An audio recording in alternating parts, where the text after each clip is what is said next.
Hey, what's going on, everybody? This is John J. Gaiman on the mic, coming at you guys with the preview going into week 10 of this inaugural season of the ACSA. Let's see what we got going here today. We got the final push of the regular season before we move on, to some what could be some very exciting bowl games, as well as some good conference championship games. That's going to be sorted out in these next few weeks. So we're going to set the stage for this week, starting with the top 25 polls that are going to be getting ready to come out here pretty shortly, as well as some recruits that have signed within the top 100 Phil Steele's college football class, signed to various schools over the past week, and also take a look at the standings for each conference as well, given that we are in this final push of the regular season here in season 1 of the ACSA Dynasty. So with that being said, let's go ahead and check out the newest top 25 poll that just recently came out. So starting with the top 8 teams, we still have the Warwick Rebels from the Atlantic Shore Conference sitting on top.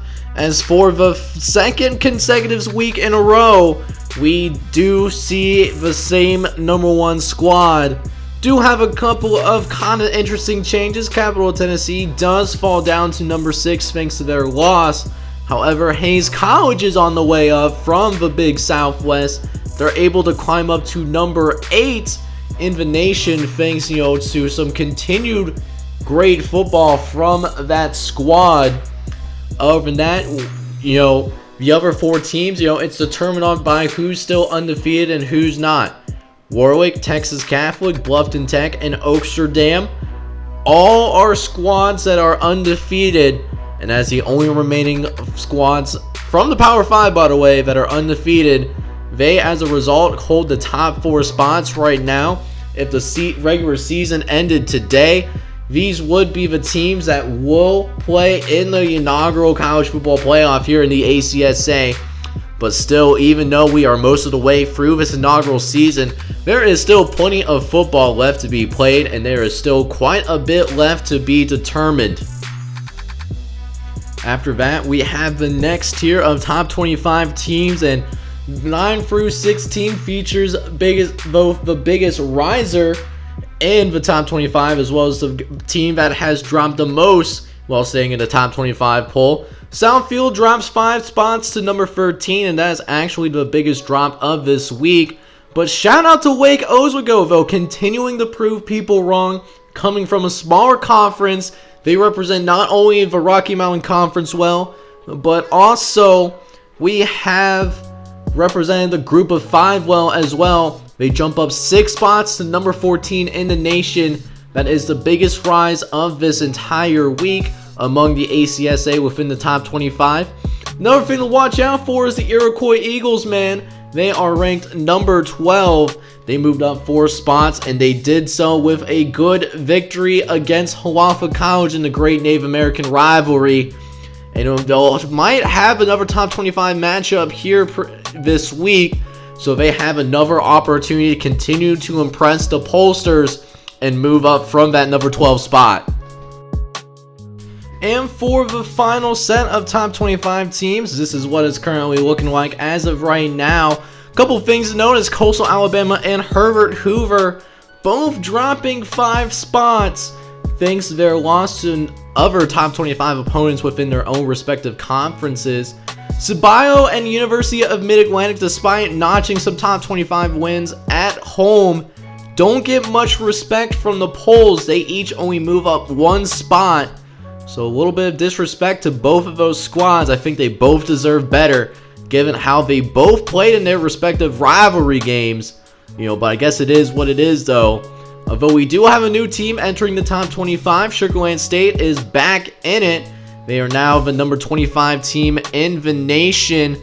They've been the top 25 before, but have fallen out twice. First time losing to the Nazareth Maccabees to start conference play, and then the second go around was when they lost a very close game to now number 2 team in the nation in Texas Catholic. So welcome back to Sugarland State and joining the ranks of the top 25 within the ACSA.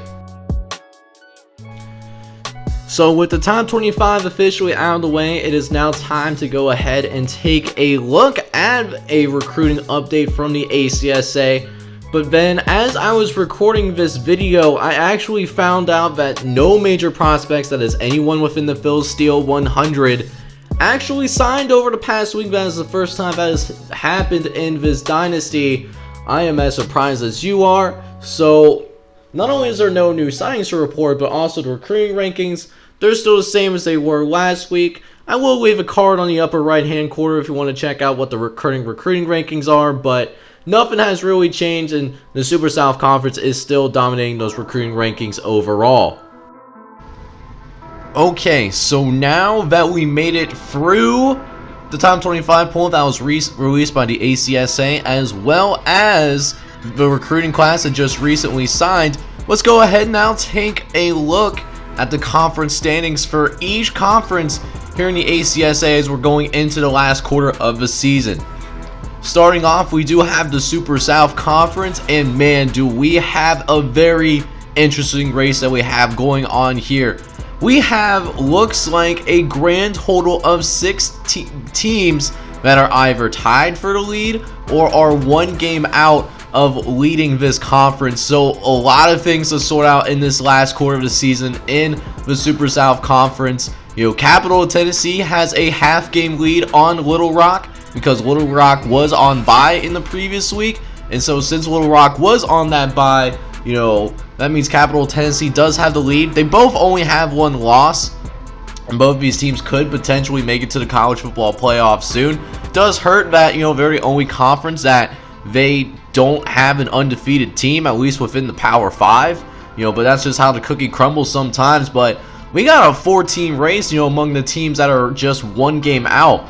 Teams like University of Alabama Hoover, who on paper, you know, is the most talented team in the entire country, but, you know, took a couple of losses, so they fall down in the polls a little bit. Southern Alabama State, they're not even ranked, but sitting at 7-2, they honestly should be with how good this conference is. Same thing with Chattanooga Tech and the Sabayu Dream. They're both 7-2, and they can definitely make a play for it. Matter of fact, you know, some of these top 25 teams in the Super South Conference are going to actually be playing each other this week. So that's going to really make things extremely interesting, you know, going into this final quarter of the season. And then, of course, can't sleep necessarily on Coastal Alabama and Central Georgia A&M either. They're 6-3, 2 games out of the top 2 spots needed to make it to the conference championship game. These are both really good teams as well, and you shouldn't be sleeping on them either as we get into this last quarter of the season. On the opposite edge of the spectrum in terms of conference prestige, we do have the Sunshine Conference coming up next. Now, we did have something a little wonky happen with the schedule. So Virginia Christian actually, you know, one of the few teams that did play 2 games last week. I don't know what's going on with the schedule template in Maximum Football 2020, but Virginia Christian was affected by the schedule template, and so they're one of the few teams that did play 10 games. They did not play a game, you know, this week. Nobody has so far in week 10. They played 2 games in week 9, but they weren't really affected by it. I think they won both games, you know, so they're sitting pretty at 7-3, I guess, although it's really weird to see that. Northern Virginia is also in the thick of things as well, sitting at 5-4 as well. The Northern Virginia Angels, who actually, you know, gave the Capital Tennessee Bulldogs everything they could handle back in week 1. They're sitting in second place in the Sunshine Conference. But, you know, watch out for Northern Virginia State. They've been making a run in this third quarter of the season and now find themselves just 1 game out of those top 2 spots needed to make it to the Sunshine Conference Championship game. We're sitting at 4-5, and a win this week is going to get them to 500 for the very first time in this inaugural season. So something to keep an eye on in the Sunshine Conference as well.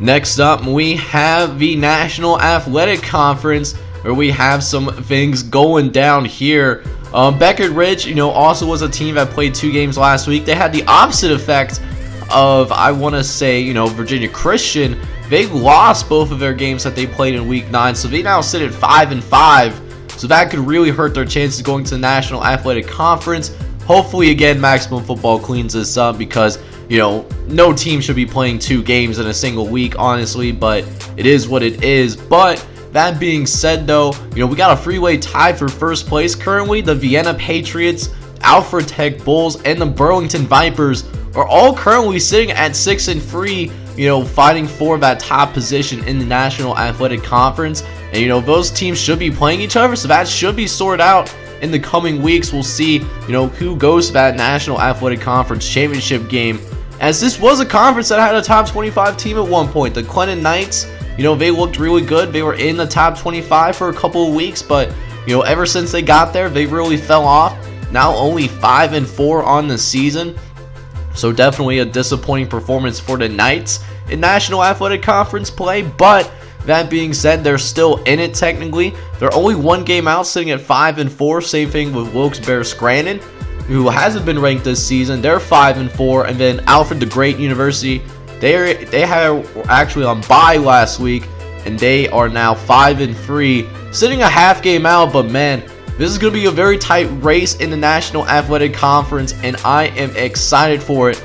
Can't wait to see how this conference shakes out as well. In the Atlantic Shore, we do have a virtual lock to go to the Atlantic Shore Conference Championship game. The Warwick Rebels are 2 games ahead of everyone else in the conference, and with 3 games left to go, I don't see anybody really chasing them, or at least catching them, needless to say. So they should be locked at least to go to the Atlantic Shore Conference Championship game. It'll be interesting to see, though, who gets that second spot. University of Mid-Atlantic and the Delaware Ken Colonials are both sitting at 7-2 right now. They're tied for second place right now. And then we got teams like the southeastern coast of Florida. They're 6-2 off of a bye week. They're a half game out of second place. And then Herbert Hoover and South Carolina Tech Engineers, they're also sitting at 6-3. They're 1 game out of second place. So Warwick Rebels, no question, probably will be going to the Atlantic Shore Conference Championship. But then, that being said, who's going to be playing them in that championship game? A lot of things to sort out. I think the Kent Colonials have the best chance of, giving the Warwick Rebels a run for their money. But it'll be really interesting to see who gets that second spot in the Atlantic Shore Conference. Moving on to another Power 5 conference in the ACSA, we have the Big Southwest Conference, which is the maximum football equivalent of the Big 12. Texas Catholic, man, looking poised to make a college football playoff run, sitting at number 2 in the country and are currently undefeated.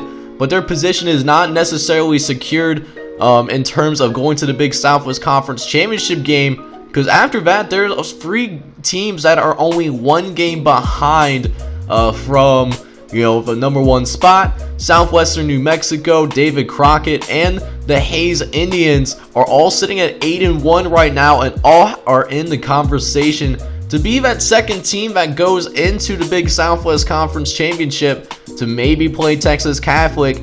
But as long as the Texas Catholic Gladiators, don't completely collapse, they should be at least going to the championship game in their own conference. If not the college football playoff, they're looking like a pretty solid squad throughout the course of this season. Although one team to also keep an eye out is the Sugarland State Cowboys. They're 7-2 and they're 1 game out of second place right now, needed to go to the Big Southwest Conference Championship. And if Sugarland State makes it and plays Texas Catholic, you never know what could happen.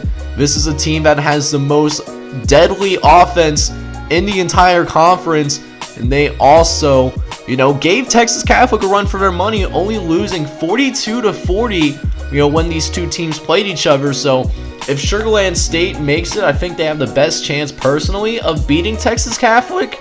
But having 5 teams, within range of making it to the conference championship with 3 weeks left to go, you love seeing that in a conference that is as small as the Big Southwest, with there only being 10 teams in the Big Southwest.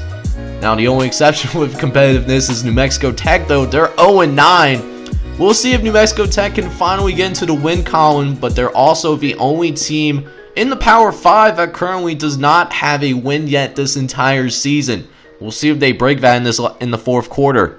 Up next, we have the Big North Conference, which has arguably, can make a conversation to be one of the best conferences in college football with how they played, over the course of this season.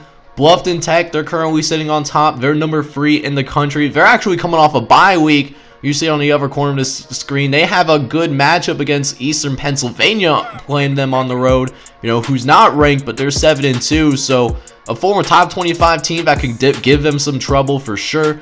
But Bluffton Tech is currently sitting on top with one of the best offenses in college football, having scored over 350 points in just 8 games. So a very good offense that we're looking with right here with Bluffton Tech, maybe one of the most complete teams in college football. But then behind them, only a half a game out, we have DeKalb A&M and the Iroquois Eagles, both sitting at 8-1. Not ahead of Bluffton Tech right now because even though they played one more game, they do have a loss each. So Bluffton Tech currently has the edge, but DeKalb A&M and Iroquois Eagles both look like very good teams. And then also one game behind second place, we have, looks like 4 teams to definitely keep an eye on. The Detroit State Pit Bulls, Southfield Dalmatians, Eastern Pennsylvania, who I already mentioned has a big game this week, playing against Bluffton Tech at home, by the way. And then the Iowa Institute of Technology, they are coming off a bye week as well. They're sitting at 6-2 right now, and they can certainly make a run for the conference championship as well. They're a pretty good team, being ranked number 18 in the nation. Only a game and a half out. They can certainly make a run if they can take care of business these last 4 weeks of the season. After that, we have the Stars and Stripes Conference. And we just saw maybe a potential conference championship preview last week. We saw the Darden Jaguars go up against the Oxford Chargers. And the Darden Jaguars actually won and won big in the process, winning by a final score, I believe, 30-11. So the Darden Jaguars now sit on top of the Stars and Stripes Conference, thanks to, winning that game against the Oxford Chargers. But Oxford's still in a position to make it to the conference championship game despite that loss. But the margin of error is a lot smaller as they're now only one game ahead of Spring Creek. Spring Creek is sitting there at 5-4. They've been making a run. They were sitting below 500 at the halfway mark. They were 2-4, I believe. But Spring Creek has won their last 3 games, and they are on a roll, getting it done. Now sitting only one game back, in the Stars and Stripes Conference Championship race.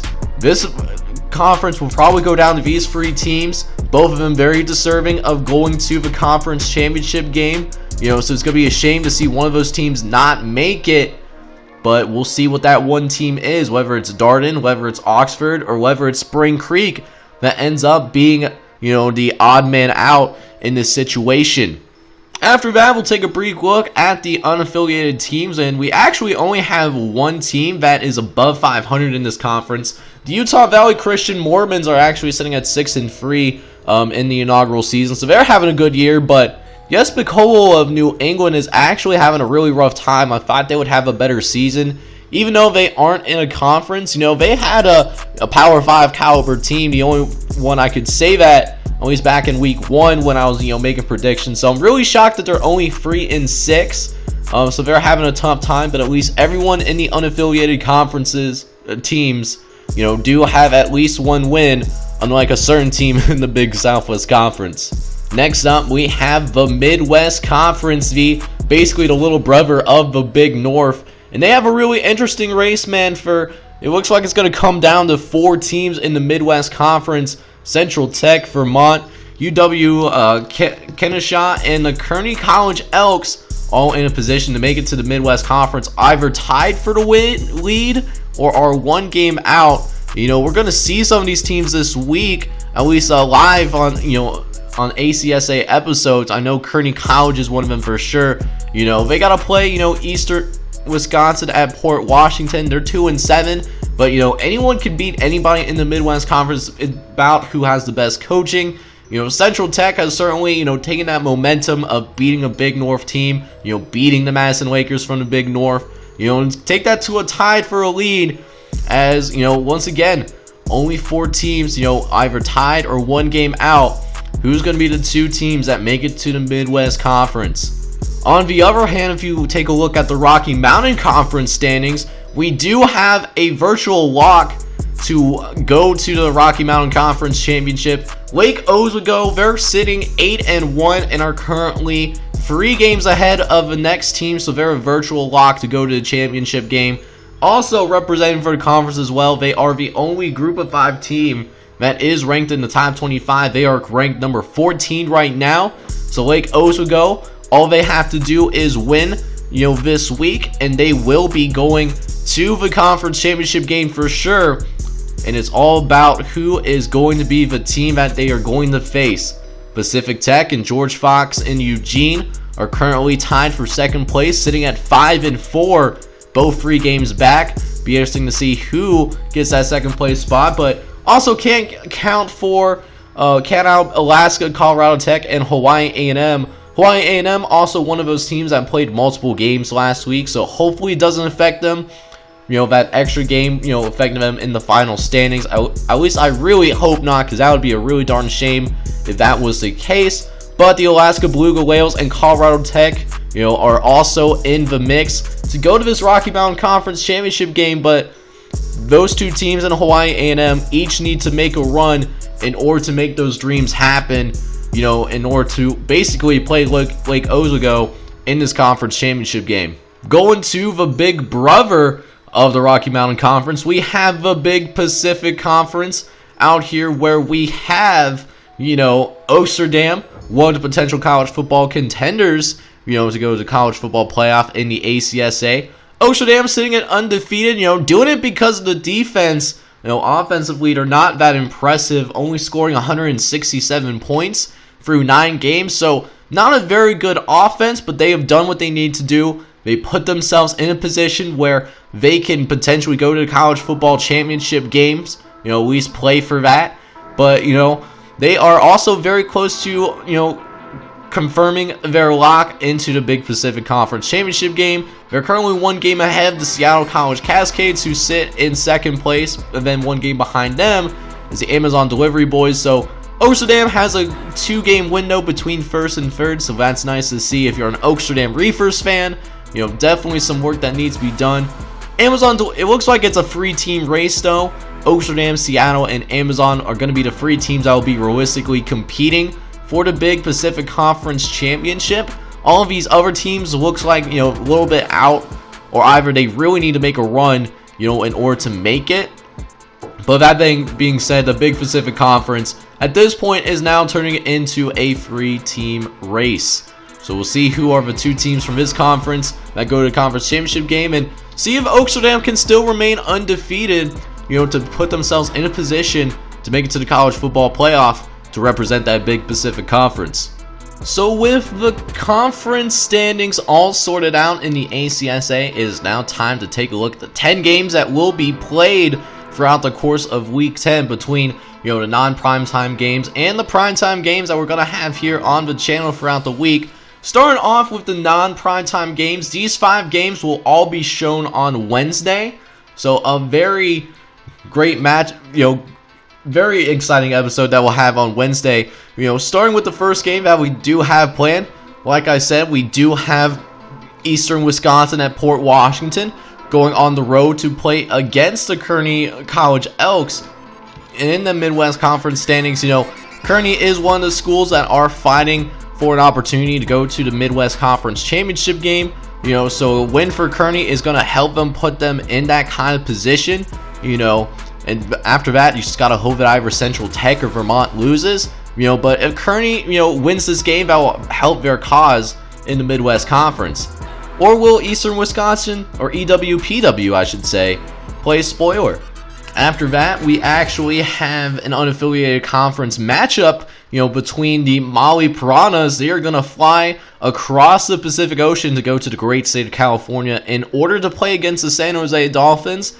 2 teams that haven't really done much this season, but, we'll see some tropic colors, I should say, with Maui and San Jose playing up against each other. So it'll be a nice for the color schemes, and be a nice, little thing for the unaffiliated conferences to get some love, since the Power 5 has been getting a lot of action since we have gotten into conference play, of course, and rightfully so too. Right after that, we have a rare non-conference game, in this latter half of the season, where the Clinton Indians from the Big Southwest Conference, they're coming in at 6-3, going up against Modesto State, who is just coming off a bye. We'll see if Modesto State can pull the upset. They did beat Phoenix State from the Big Pacific Conference earlier this season. We'll see if they can spoil the Clinton Indians season. Now, a loss here would essentially take them any chances away from, trying to compete for the Big Southwest Conference Championship. We'll see if Modesto State can get it done, or if the Clinton College Indians will simply run these guys over. After that, we do have a Rocky Mountain Conference matchup pitting two teams that are going to try to fight their way into the Rocky Mountain Conference Championship game. The Alaska Beluga Whales are going to be going on the road to play against the Colorado Tech Rattlesnakes. Both teams are 4-5 and are currently one game back from second place in the Rocky Mountain Conference. Winner of this game will continue to be in that conversation, whereas a loss could potentially eliminate them from contention, or at least make the road a lot harder.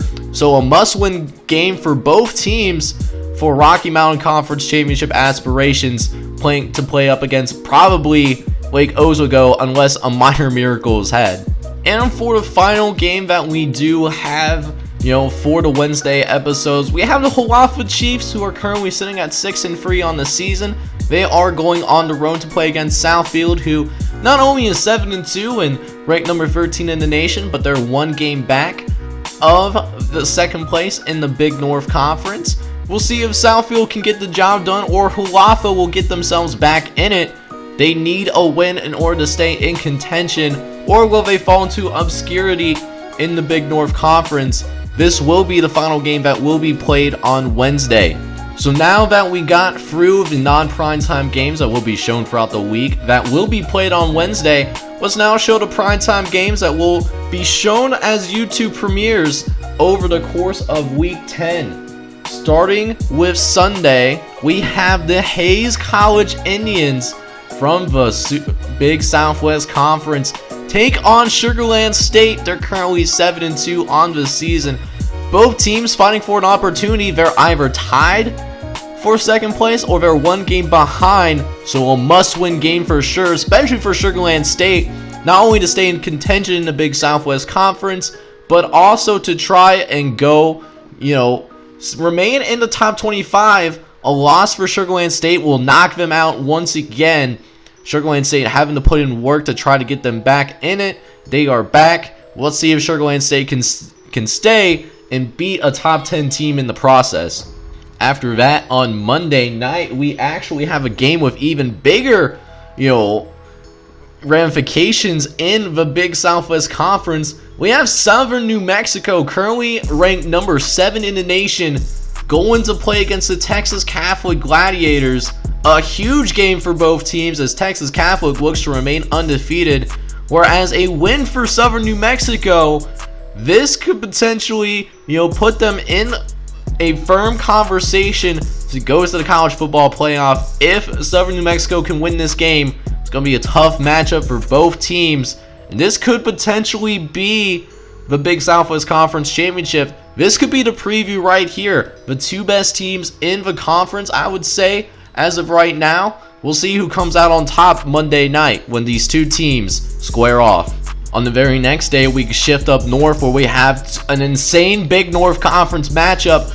Two teams that are 8-1, tied for second place. The Iroquois Eagles and the DeKalb A&M Barbs squaring off in a battle of second place of the Big North Conference. This could potentially be seen as a play-in game, as whoever wins this game in the Big North Conference is going to be in the driver's seat to go to the Big North Conference Championship game. If they're going to be able to control their own destiny. So a huge game in the Big North Conference. We'll see who pulls it off Tuesday night at 6 p.m. Eastern. 2 days later, we have a great matchup in the Super South Conference, where the Ceballo Dream, ranked number 21 in the nation, they're going to try to keep what has been a surprising season for the Dream. They're going to be hosting the Capital of Tennessee Bulldogs, who just got their first loss. They fell to number 6. They're going to look to get back into that top 4, but they got to take care of the Ceballo Dream, as the Dream need to win this game in order to stay in contention for the Super South Conference Championship game. We'll see if the Dream season can still continue, or will it all come crashing down when the Capital of Tennessee Bulldogs come to town. This game will be dropping Thursday night at 6 p.m. Eastern, a game with great ramifications in the Super South Conference. Speaking of the Super South Conference, we have another game that's going to have a lot in play. The Little Rock Yellow Jackets currently sitting in second place in the Super South Conference. They're coming off their bye week, and right from the bye week, they're going to play against Chattanooga Tech, currently ranked number 15 in the nation, and also sitting in play to get into second place. Two teams that are in only half a game separated in the conference standings right now. A tough matchup. The winner of this game might have the driver's seat to go to second place. We'll see if they can get the job done. Whoever gets it done, might go to the Super South Conference Championship game when it's all said and done. So guys, it is going to end the Week 10 preview for the ACSA here on Maximo Football 2020.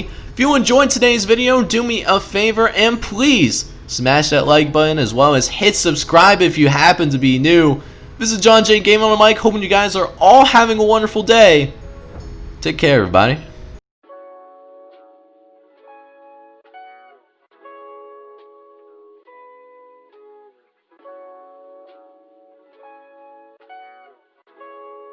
Young